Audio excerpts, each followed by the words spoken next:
Well, it's no glasses. Well, it's Friday. And I have questions. You folks have done your part again.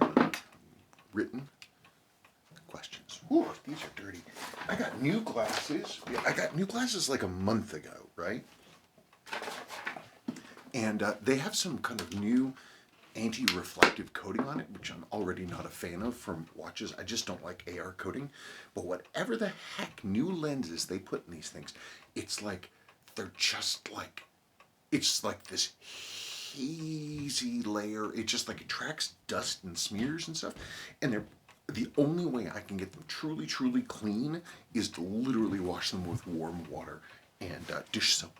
It's the only way to do it. Other than that, doesn't matter how clean the cleaning cloth is, it just smears stuff around. So, take me back.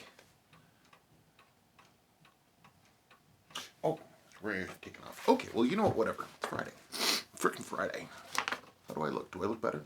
Do I look more distinguished? I can never figure out. Is that too long? Whatever. Hey, well, it's nice having a new angle. There's my Nana. There's my grandmother right there. Oh, you can't really see Sadie. She's right there. She's behind my binoculars. Okay, well, you know what? Let's do wrist check. Okay, so wrist check. Now, I was wearing this. I have owned this for actually not a huge amount of time, but long enough. This is one of the versions of what is called the poor man's 62 MAS. There are two of them. There's the 7025 8099, and then there's this, which is the 7005 8052. They're called the poor man's 62 MAS because they're a dive watch, obviously, and they've got these big infilled markers. And it's got a similar handset to the 62 MAS. The sweep hand is identical. This one came to me, and it was original, but somebody had done some funky stuff with it. The original 7005 movement was destroyed. It was water soaked. But the dial matches the case back. So I was like, what the heck? I didn't have time to service the original 7005, and frankly, it was in such bad shape, I didn't want to bother with it. So I had a serviced Seiko 7S36A, and I just put that in there. Hang on a second. Oh yeah, well, that would certainly explain why that doesn't work. Okay. So anyway, but I'm the only thing is, you'd think this stuff would be easier, but it's not. I need to come up with the correct case back seal for this, but because it's a hybrid movement, it's going to have to be sort of it's going to be a hybrid watch. It's going to have to be sort of, I don't know, custom. There she blows, yeah. So I need to, this one, it wound down because it wasn't winding. So I need to go back in and check that. So what I did instead is I put that back in. I went back to this watch. Now, isn't that a piece of beauty? So this is, again, I am back to the 7548 7040. I'm sorry, 7546 7040. People had a lot of questions about this watch too, so we're going to talk about this further.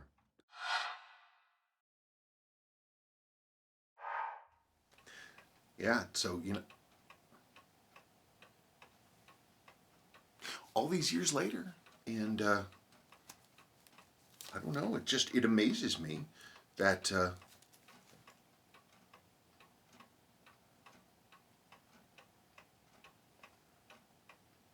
yeah, winding weight's not working on that, so I'll have to pull that apart.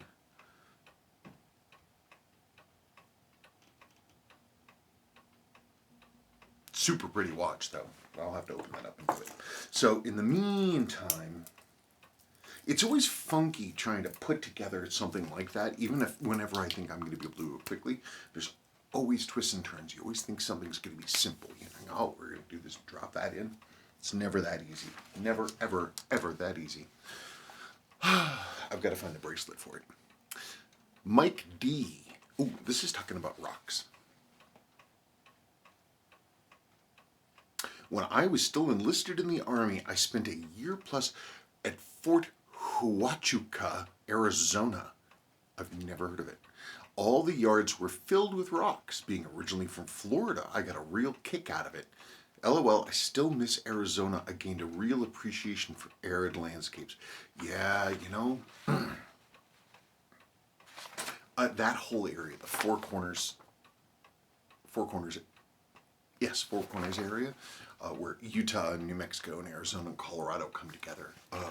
All of that crazy, beautiful, otherworldly, arid land with all of the, you know, all of the mesas and history there. It's wild. It just nothing. It's so dry and so hot that it just, people can't. There are huge sections of that area where you can't really go with any great deal of safety, because if you get lost, you will die from exposure, from heat and thirst, because there's nothing down there. I remember a story. There's this guy. He was a rancher. They own lots of land. This guy owned a ton of land down there. I think he's passed on now. I think he's dead. But he found in the 50s or 60s, somewhere way the hell out on his land, somewhere he found on top of a small butte, he found I think Anasazi, and Anasazi, basically a village on this thing, and he's certain that no one had been in there for many centuries. But it had everything. It had stone houses, that one which was a granary, and it still was still filled with corn. And on the floor in the middle of the granary, a pair of sandals, handmade sandals. He said he didn't touch anything. He looked at everything. He noted where things were, and then he just backed out. And he's never told anybody where it was before. I believe he's dead now, and I think he gave that information to the government so that they can protect the site. But I think there's a lot of that stuff down there. I don't know. In another life, if I could carry enough water with me, I would just wander around the deep southwest and see what was up. Steve Gavin. Hello, Steve. Hi, Spencer. I live near the Jurassic coast in Devon, England. One of the best fossil collecting sites in the world. You would absolutely love it. Regards, Steve. Oh, yeah, absolutely. Man, I mean, because when I was a kid, and we lived in, don't start laughing, we lived in Essex, even further east than Colchester by a lot. I remember we used to go down to like the coast, like Brightlingsea, and I was always looking for fossils. Never found a thing. I probably didn't know what I was looking for. But I would love to go to the Jurassic coast. I really want to spend some time down there.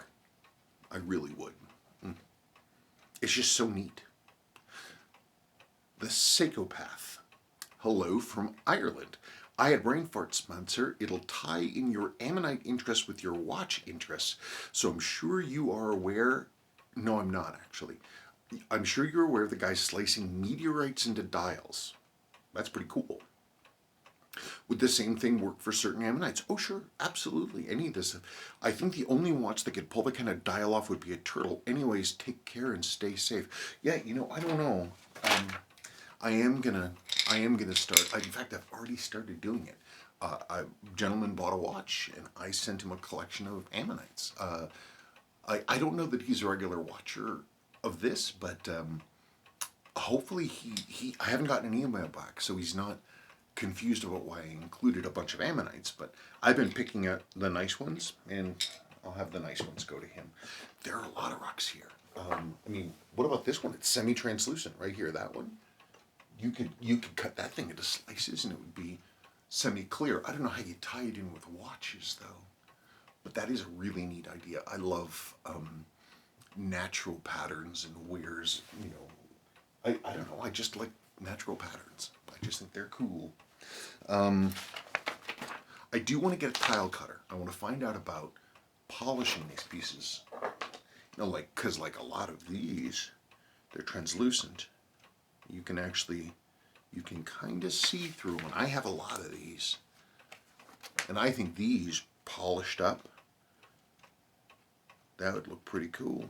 Because they're, again, they're semi-translucent. And if you get them done right, you can actually see the pattern of the original shell inside. You see the little circular whirly gig there? There you go. Ammonite. I don't understand how in the world there could be so many ammonites. What's crazy, I mean, like, well, you can't really see it, but any one of these rocks that has it like this piece of sun-faded fine mudstone or siltstone or whatever the hell this is all the stuff into the front yard. It's like, it's literally, the whole thing is made up of ammonites, one after another, all smashed together. It's like you had all these ammonites hanging out doing ammonite stuff in the water column, and they all died. And they all fell to the bottom.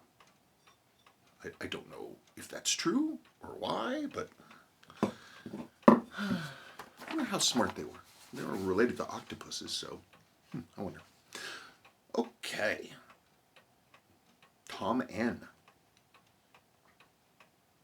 Spencer, thanks for doing this for us.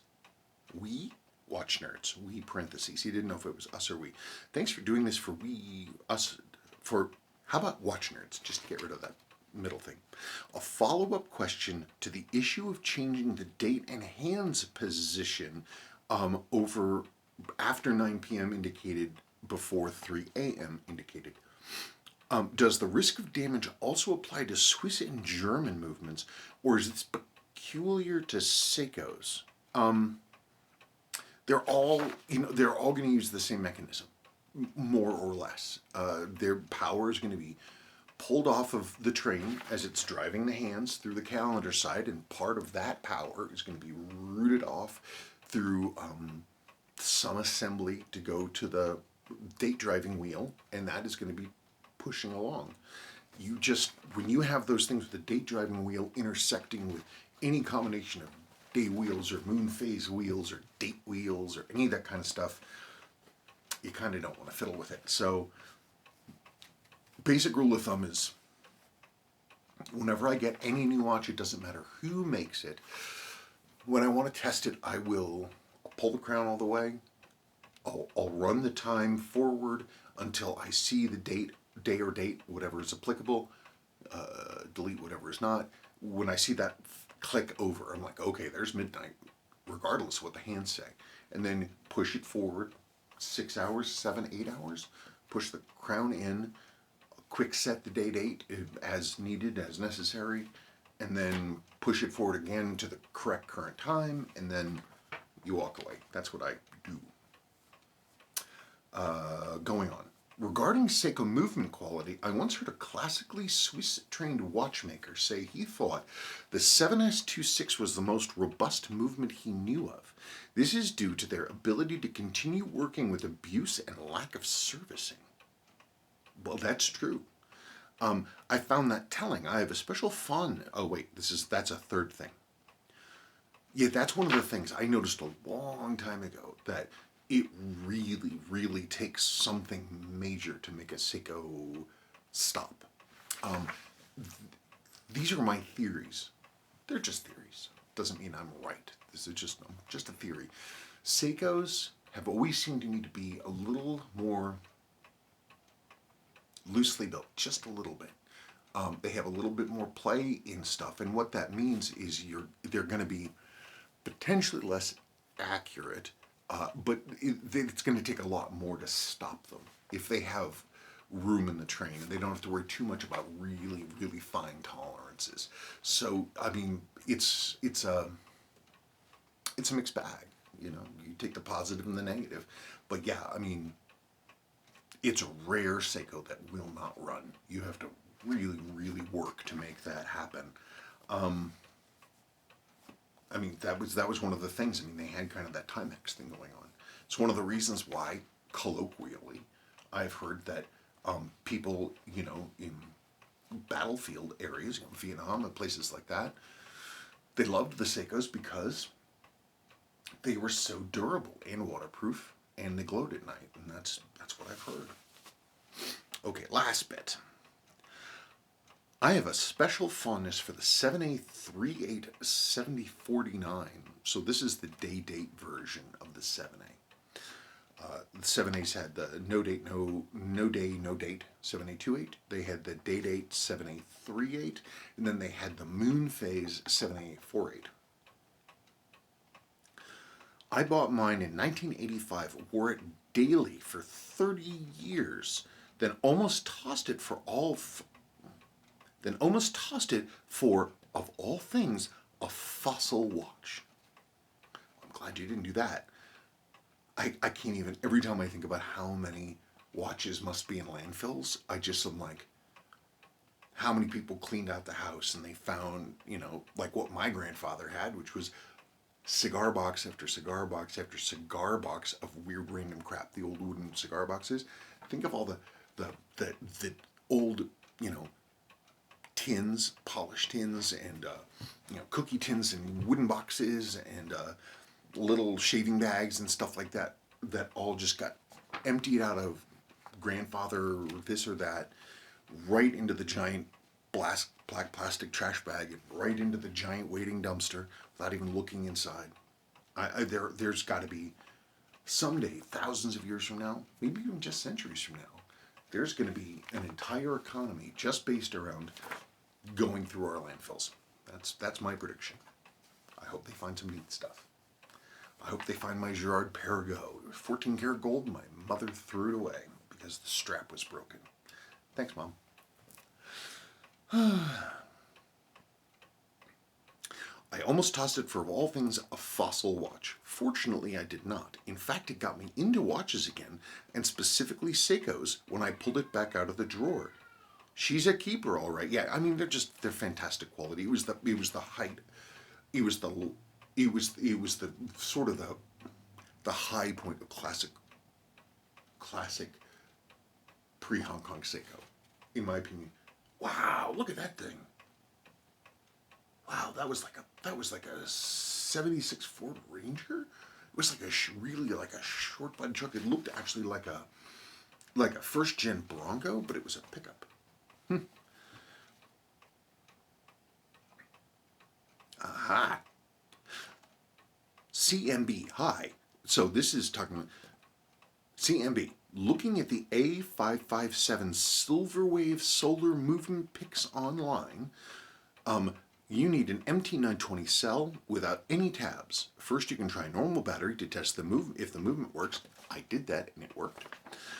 But do not keep it in. I did not do that because I know that a non-rechargeable battery in a recharging watch will blow up. So I didn't do that. I live on the Jurassic Coast. You too are on the Jurassic Coast. You should go and find Steve Gavin, who also lives on the Jurassic Coast. You guys should go out for, I don't know,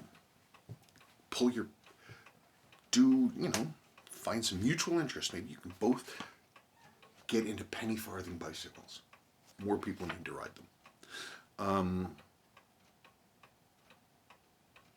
I live on the Jurassic Coast, so more Ammonites than you can shake a stick at. Yeah, I'm sure.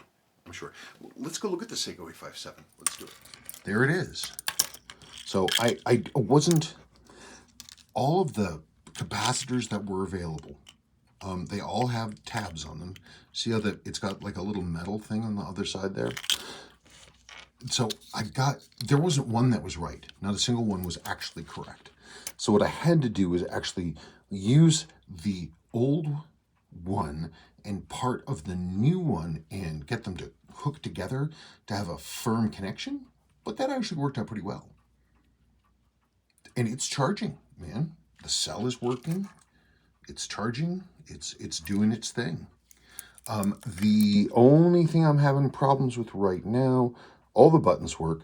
These force selector buttons, they communicate with the circuit by means of the standard kind of connector that Seiko used for electronics in their watches at this time, which is like basically it's like a very thin kind of like piece of foam that has conductive stripes through it okay? And so there's one of these pieces of little conductive stripes that's supposed to connect from these connections through to the circuit, and that should activate them. The connection underneath here, these buttons seems to be funky. It just, I can't, the signal is not getting through. When I push alarm, that thing should go over here, and it doesn't. Same for time. None of these work. So that section's giving me problems, but everything else does work, up to and including the light. So it's cool. So I haven't worn it yet, but it does function. Last night I put in the thing, and then I left this watch on the watch bench in the dark, and when I came down here this morning, it was flashing, low battery indicator. So I put it under a light, and it stopped flashing instantly. So that's pretty cool. That is a really cool Silverwave. I'll keep working on it. We'll get it going. Didn't have a lot of miles. Cool. We're getting it. Now we have a quote from the always welcome, always happy to hear from Aaron Costello. Hey man, how are you doing? For those of you who don't know, Aaron Costello is, he's one of the old timers, one of the guys who's been around in the Seiko watch collecting community for a really long time. And he knows his stuff, and he's a really nice dude. And he is talking about these. I love those little guys. They're not that little, dude. They're like, this thing is, what is it? It's 39.6 millimeters without the crown. It's almost a 40 millimeter watch. Perfectly middle of the road. They are perfect grab and go watches. The 82 series and 71 series versions are great too, though the 71 series is kind of a POS movement. Well, yes, but no.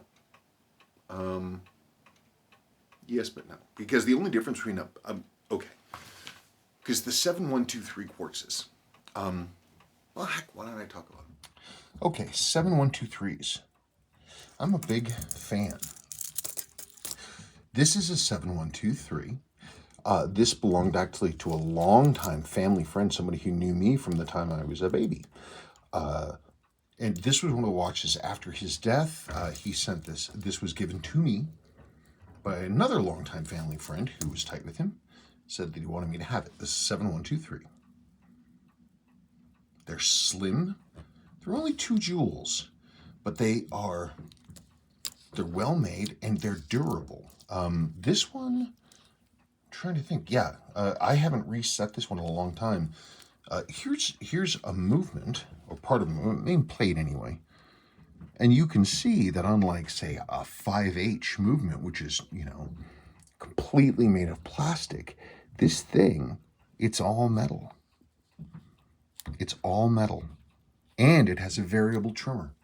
So what I'm curious about, I want to see where I set this thing to the second after fully servicing it and timing it on the quartz timer. So I want to see where we're at.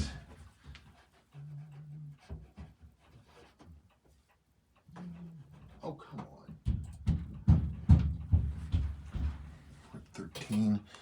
4:13 and 15 seconds.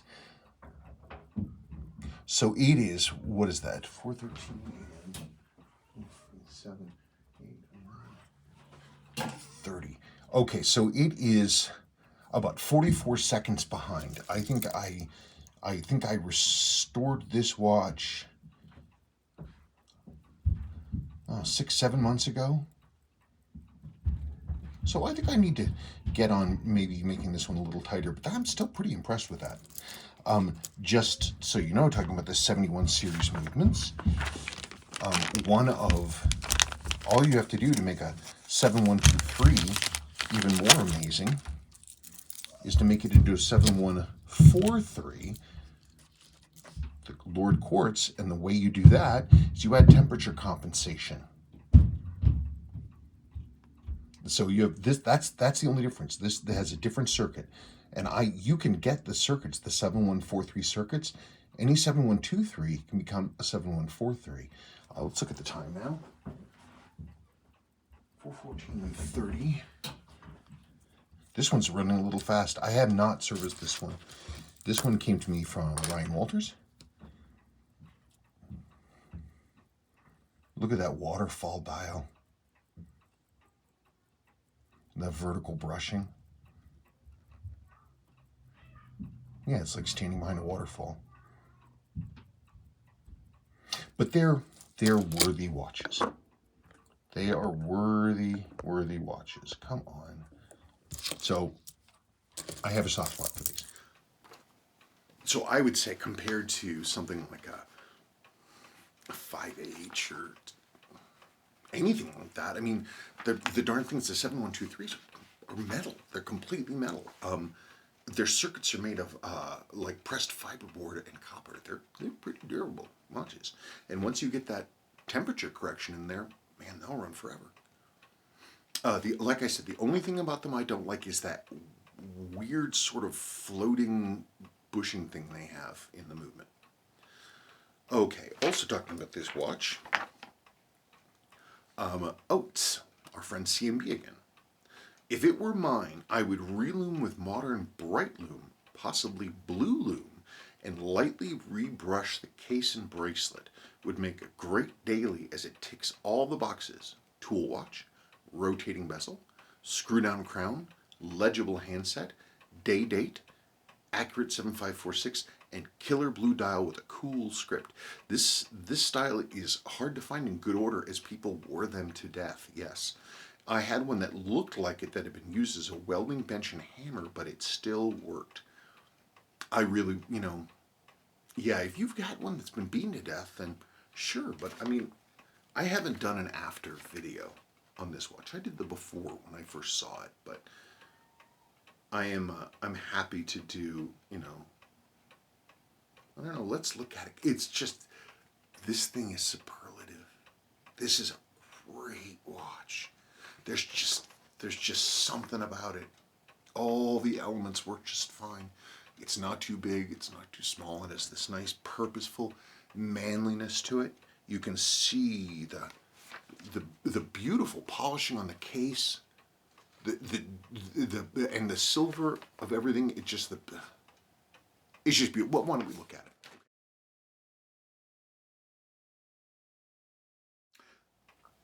Oh, right. Graham Cotter. Hi, Spencer. I picked one up super cheap. Had to put in a new crystal. That was some job. I also have the stock bracelet, but the end links look like a DIY metal bar. Do you have images or dimensions on what that should be? P.S. Love mail call. Thank you. By the way, so Aaron Costello also is known as Cobra Jet. What, Cobra Jet 25? I just don't go online anymore. This watch, this 7546 7040, the condition of this thing makes it really stand out. To be able to look at this and you see hang on a second, to see the cleanliness of the case, the sharp lines, this picture does not do justice to how nice this watch looks in person.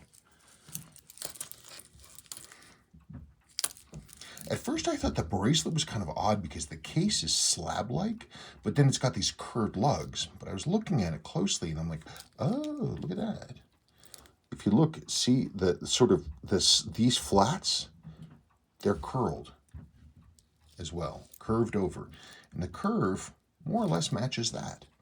So it kind of ties the whole thing together. Of course, the bracelet is beautiful. These have, it's a slightly flimsy connection here. It's literally just a bar that goes from here to here. If I take this out, these just sort of float here, connected only through the middle of this. And I found that I was able, it's not super easy, but I could flex these in or out. And I found that on both of these end links on this bracelet, it had been flexed out a little bit, and I had to flex them in.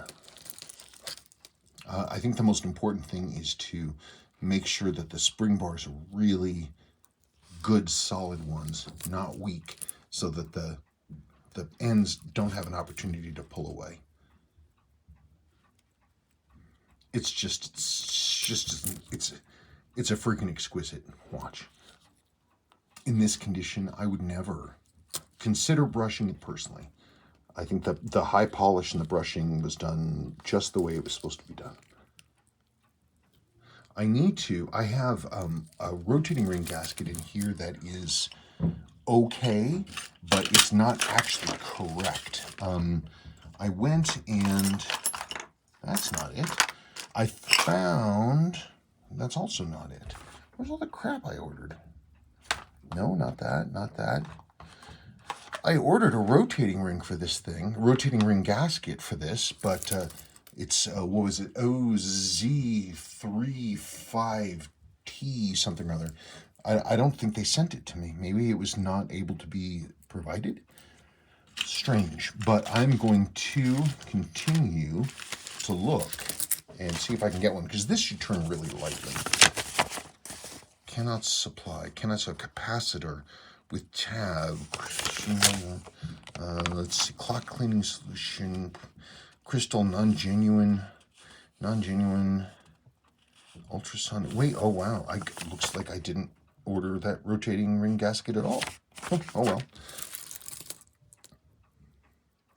It's a really, it's a great watch. Clean and intact. The blue is just beautiful with that. It's a really nice, that almost black blue. I love every darn thing about it. Beautifully made. Fantastic. I don't know, they're massively undervalued for what they are. For what these watches are, they're insanely undervalued. I mean, here's this one. This is 7846. What is this one? 4060?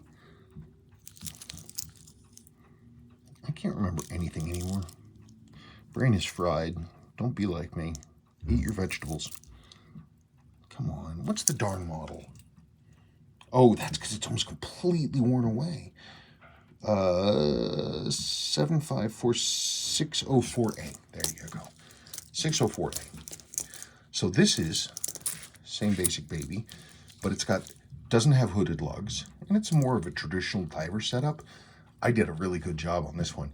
This, since I rebuilt this one, it has gained 2 seconds. I wish the rotating ring was a little lighter. But I mean, the quality is just fantastic. Doing the crystals on these is hell on wheels, by the way. You got to, even for me, it confuses me. It's the whole unit comes, it's like the crystal's in like a cartridge made up of the crystal, the bezel, the retaining ring that's underneath, and the gasket. So you've got to pull the entire unit, then you have to hold the ring and then push the crystal out backwards, and then you can pull the seal. But then to reverse it, it's hard. The crystals for these are 300WB0GN00.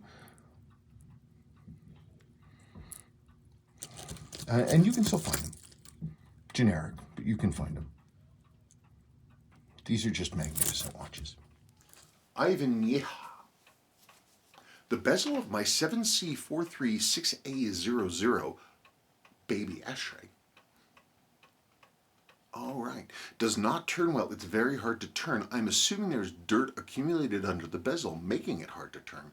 Would this be an easy fix once I send it in for service? Well, it's part and parcel of the whole thing.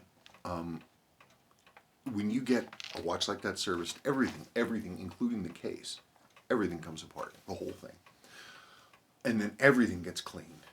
And I'm not talking just for me. This is the way it should be in the world. Everything gets taken apart. Everything gets hand cleaned and inspected. Every single part. There are no more mysteries. There are no more questions. Nothing. You've taken the whole darn thing apart and you've looked at everything, and then you service it, clean it, put it back together. And that is the way that you do it.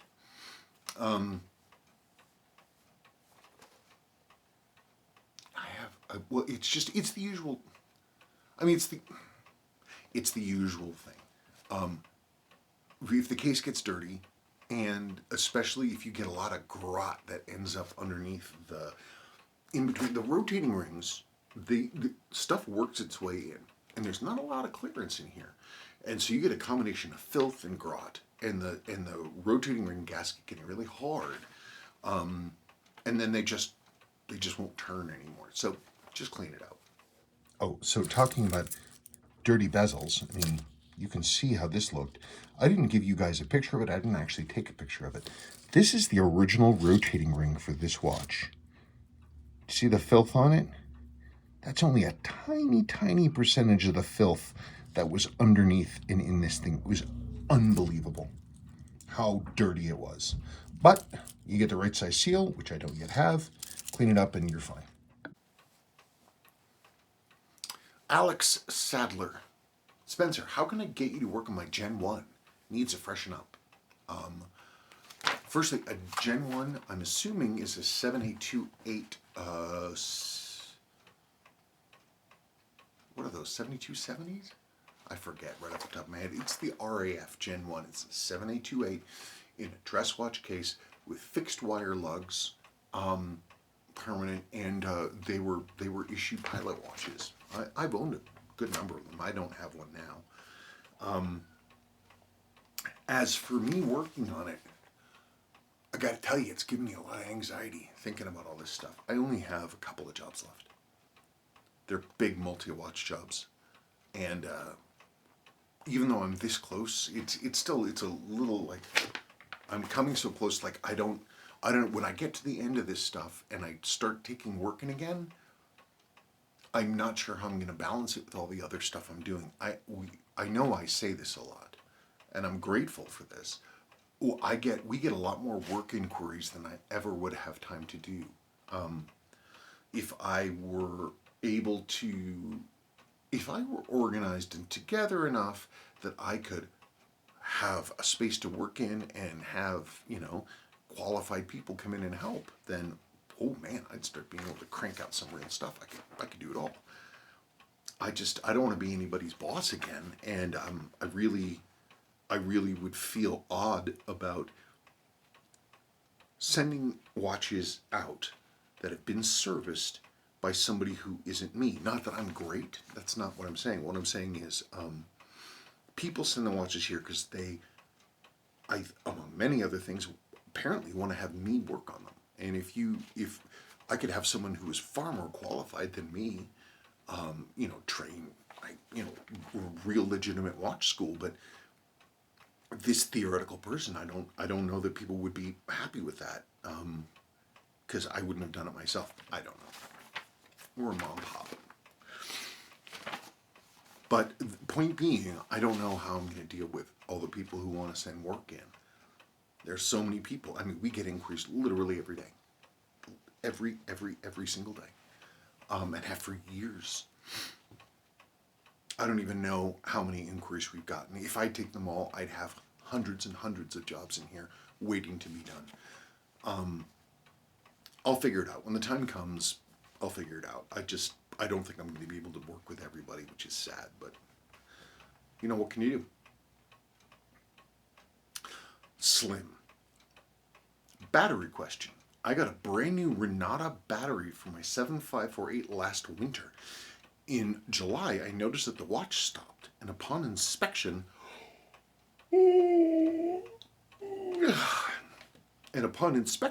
the battery was leaking the vile battery blue ooze. Did I get a lemon of a battery or something wrong with the contact points? I cleaned them before I replaced the cell. Whole thing seems weird. The seals in the battery failed. So, and the electrolyte was able to start eating its way out. Or the reverse of that. I don't really use Renata. I don't have a real reason for that, but I have seen a lot of Renatas that have leaked. I use typically only Energizer if I can get away with it. So Energizer, Duracell as a second close. Sony batteries I've never had. I don't think I've ever had a Sony battery leak. Seiko. I don't think I've ever had a Seiko marked, an actual genuine Seiko battery leak either. I don't know. I stick with, I use Energizer. So far, I can only remember, I think I remember one battery that leaked a little bit, but man, it was a long time ago. But Renatas, I've seen them leak, so I just don't use them. Okay, this is a question from Steve Smith. He is asking about, on a really old video of my Seiko SRP 777, which was one of the first reissues of the 6309. Long time ago, I realized, long time ago, that the mail is across the street. That those UFO style divers, 6105, 8110, 6309, 6306, blah blah blah. It's really, in my mind, they are I think I gotta go meet the mail. Well, I survived that. Okay, so because I don't currently remember what I was just talking about, I did see this and I wanted to ask. See this? That is a 5126 8090. 5126 8090. It's from March 1968. These are called the common riders, which I guess common rider means masked rider, like you're riding a motorcycle, common rider. And it was one of the characters from something to do with Ultraman. These have a particular pattern insert. It's all silver with just black hashes, no numbers. That's the only thing this watch is needing. I even have rotating rings that will work. I just need that insert. If somebody has, like you, Mr. Aaron Costello, or somebody else, if somebody has one of those bezels, even if it's in kind of ratty condition, please let me know. Again, I am looking for the rotating ring for 5126 8090. So if you got one, please let me know.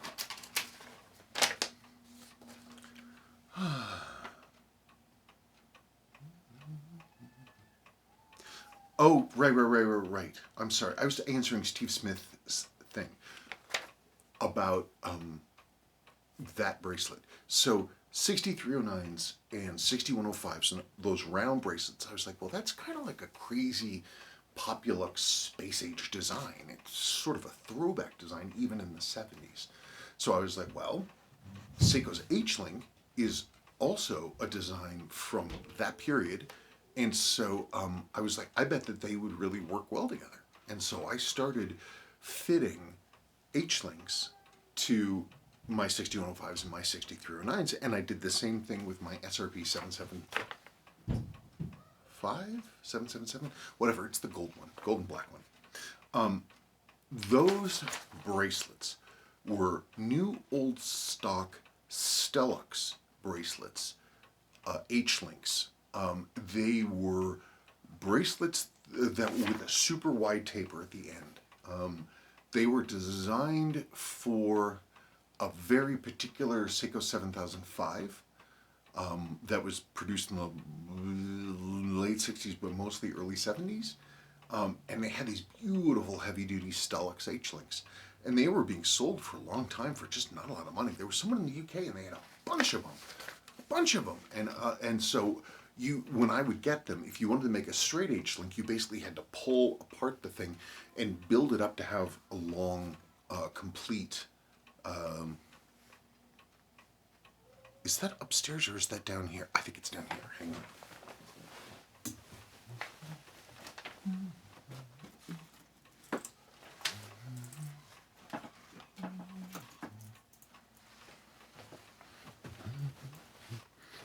on. Okay. So I also did the same thing with my 6138 3009 Jumbo. It's the North American Jumbo. These were only made for about 9 months. But I did that. This is one of those bracelets. This is one of those bracelets. And you can see this one is tapered. What I did is they had another link above this that was even wider. And I just removed that and then put a regular, by mail, then just put a regular link in there. And I dropped it in. The end links for these jumbos, this is cool. Not everybody knows this. The end links for these jumbos, these curved end links, they're exactly the same as the 6105-8110. I could take this bracelet off with the end links right now and put it on a 6105 and it would fit. I just think, for if you have a, one of these watches, big, they're nice because they're stable, but they're not too grippy. The Stellux H-links are thicker. They're more solidly made. They're really solidly made, good quality. Jonathan Koch of Easttech, when he was the first one to make a solid stainless recreation of the H-link. He used one of these Stellux bracelets. That's what he modeled it on. Not the Seiko kind, which has a thinner links and a shallower bend, and they're just not as sturdily built.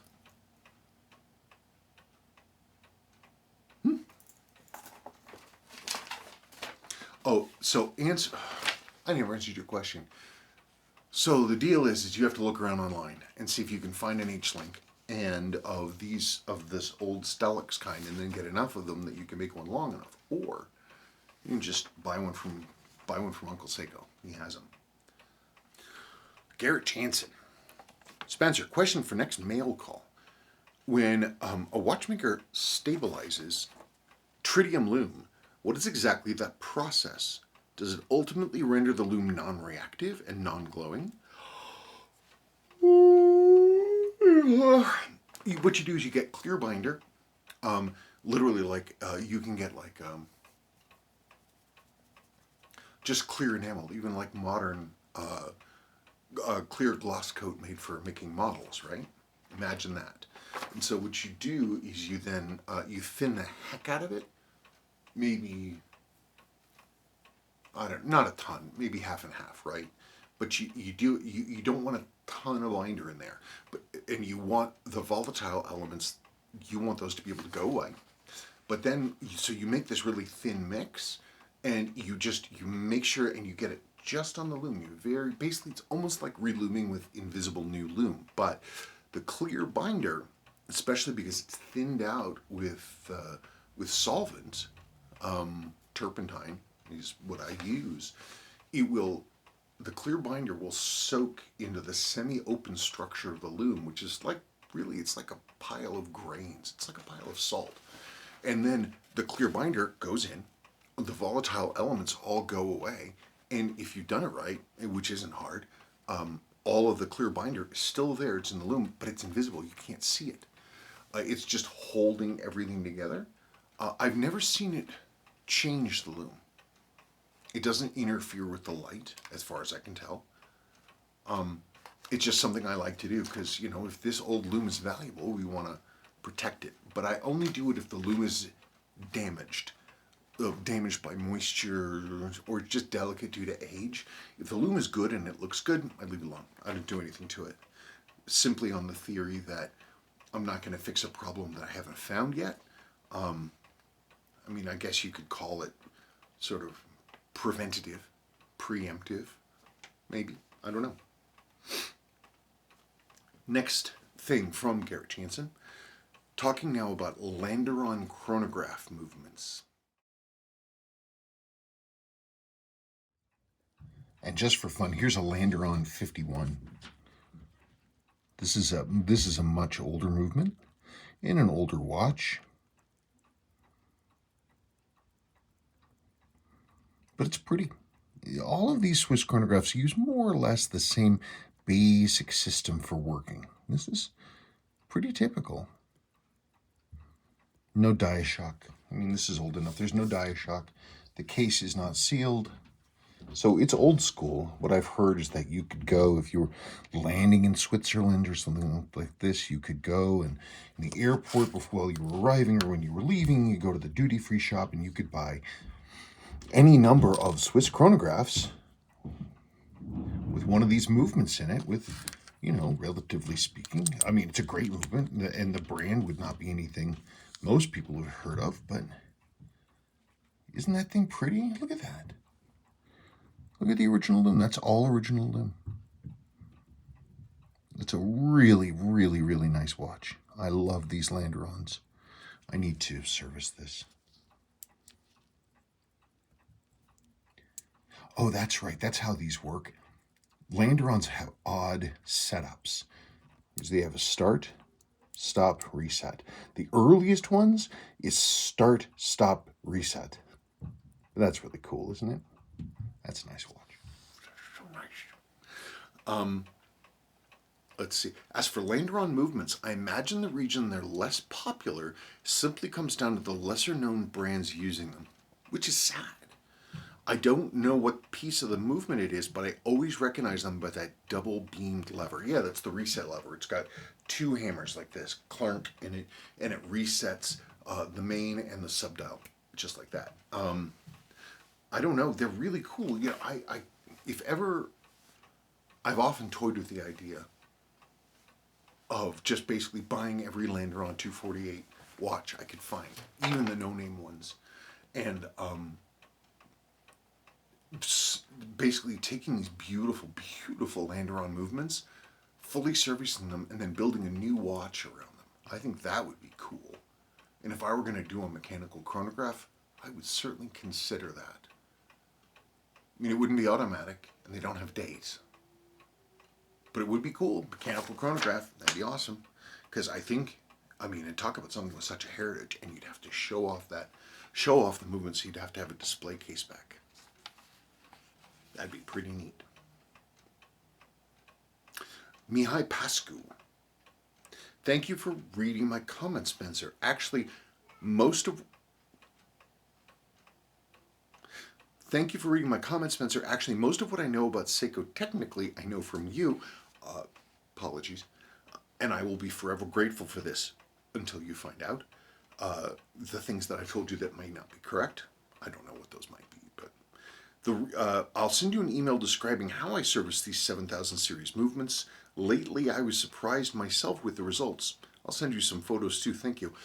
The thing is that I will never, I try to never assume that I know exactly what's supposed to happen, or that I know all things, or that the methods that I use are the best. I don't know any of that stuff. Every day you're just kind of, I'm always looking for opportunities to improve. And if you have multiple different people working at the same problem and they're getting different results, I want to find out about that. What can I do to get better?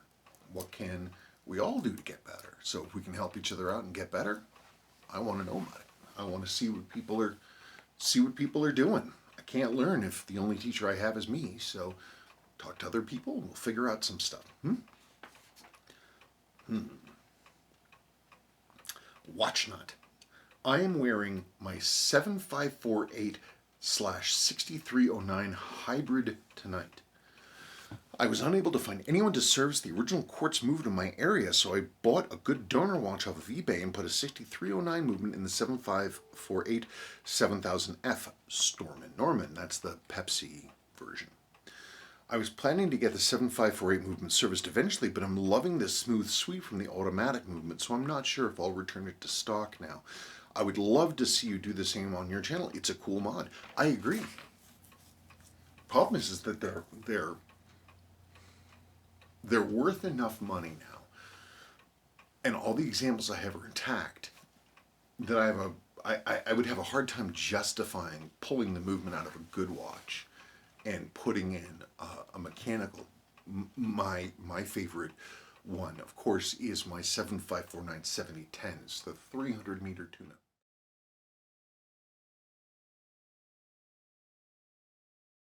And that one, it has an automatic movement in it. It's a 6349, as you remember. But that was never a complete watch. I literally built that out of parts. As things would come in over the course of a couple of years, I'd find a dial here or a handset there, or I remember the shroud would come in or something like this, and eventually I had enough stuff to do it. And I built it. But if I had a complete watch, I don't know that I would do that. Not anymore. So if I found one that looked really good, but had a roasted movement, like roasted, I'd do it.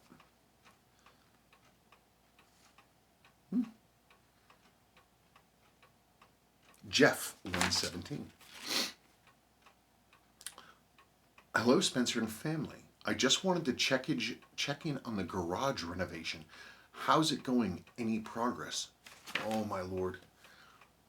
So much work. So much work.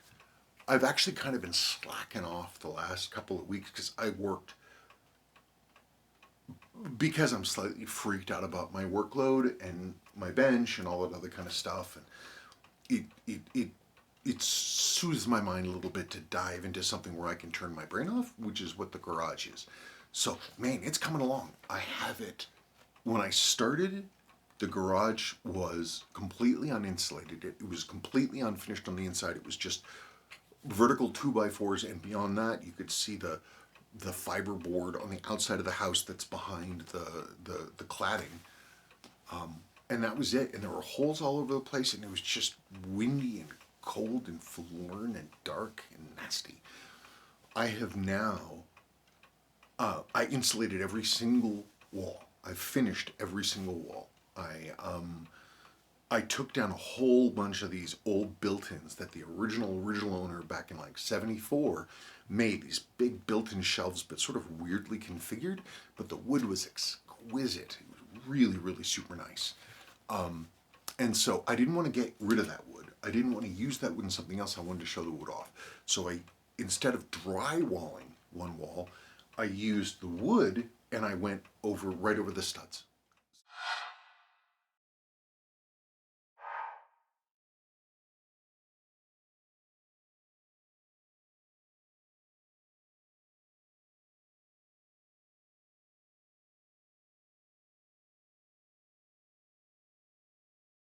So it looks really cool.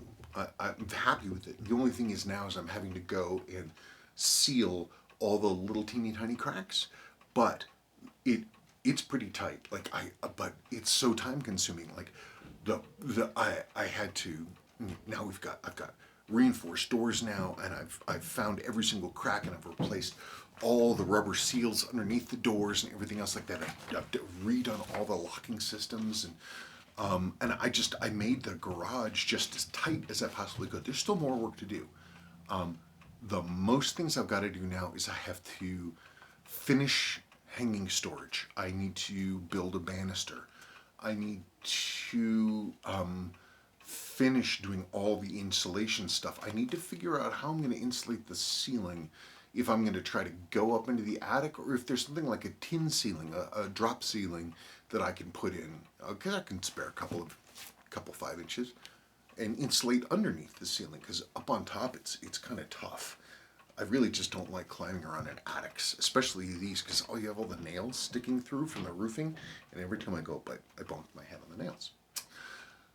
So yeah, there's a ton of progress, like, but the garage is super not done yet, and it is, it'll be a lot better when I clean it up. But right now, when you're cleaning something and you have to really rework something, the mess is going to get exponentially worse before it ever gets better, because you have to pull everything out, pull all the crap out, and you have to look at all the crap. You have to sort what thing goes where, and you have to get rid of the stuff that needs getting rid of, and then you got to recalculate everything and then put it all back. So, it's like unfolding origami. You have a lot of mess going on everywhere.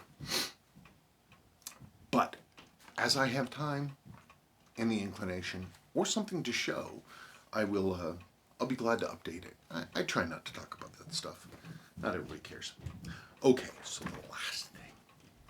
Everybody, you remember the Jimmy Hoffa watch? The Jimmy Hoffa watch, right? People are like, Jimmy Hoffa watch? He was president of the Teamsters. He was a very powerful man.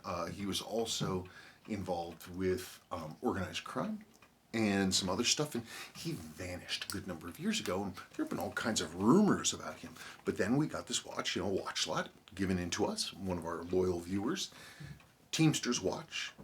It was a Bulova with a citizen movement, I think. Nice movement, 7 jewels. But on the case back, it had an engraving of Jimmy Hoffa. Well, news item today. I'm going to read you from the news. The nearly half-century search for the remains of Union boss Jimmy Hoffa has led the FBI to a former New Jersey landfill. This news is this morning. It's a few hours old. As traffic roared above them on the Pulaski Skyway, a team of FBI forensic investigators from Detroit and Newark collected evidence on October 25th and 26th from a plot of land in Jersey City and are now analyzing it, the FBI confirmed Friday. Quote, last month, the FBI obtained a search warrant to conduct a site survey underneath the Pulaski Skyway, close quote. Special Agent Mara Schneider of the FBI's Detroit field office said, quote, that data is currently being analyzed. Because the affidavit in support of the search warrant was sealed by the court, we are unable to provide any additional information, close quote. Schneider also did not explicitly name Hoffa in her statement, but NBC News has confirmed that the FBI is, in fact, looking for the body of the former Teamsters president who vanished in 1975 in Michigan and has long been rumored to have been buried in New Jersey. Several searches have been launched over the years for the remains of Hoffa, who was 62 when he disappeared, and all have ended in failure. The latest, which was first reported by the New York Times, was launched after the FBI reportedly got a tip from the son of a mafia associate. Hoffa built the Teamsters into a powerful union with 1 million members in the 1950s, but he's become even more famous for the mystery of his disappearance and fodder for urban legends, like the one that claims he was buried in the end zone at Giants Stadium in East Rutherford, New Jersey. The stadium was under construction at the time he went missing. More news pending. Hey man, I heard this rumor actually a year and something ago about that landfill. Somebody was talking about it. So maybe they'll come up with him. Maybe they'll find the old man. Figure it out. Be interesting. Everybody involved in it, they're all dead now. All those people are dead. At this point, it's just answering a mystery. But, you know, it's pretty wacky. Pretty wacky. So, I don't know. Thank you so much for watching. It's Friday afternoon. It's warm, but it's that kind of weird changeable warm where it feels like it's going to get cold real soon. So who knows? It's Friday. I am going to be working a lot on the garage this weekend. So if I get time, Jeff, I will do a tiny video tour. But in the meantime, adios. Thank you folks for watching. Thank you so very, very much. Send positive thoughts my way to keep me organized and my beard pointing in the right direction. All right. Bye, folks.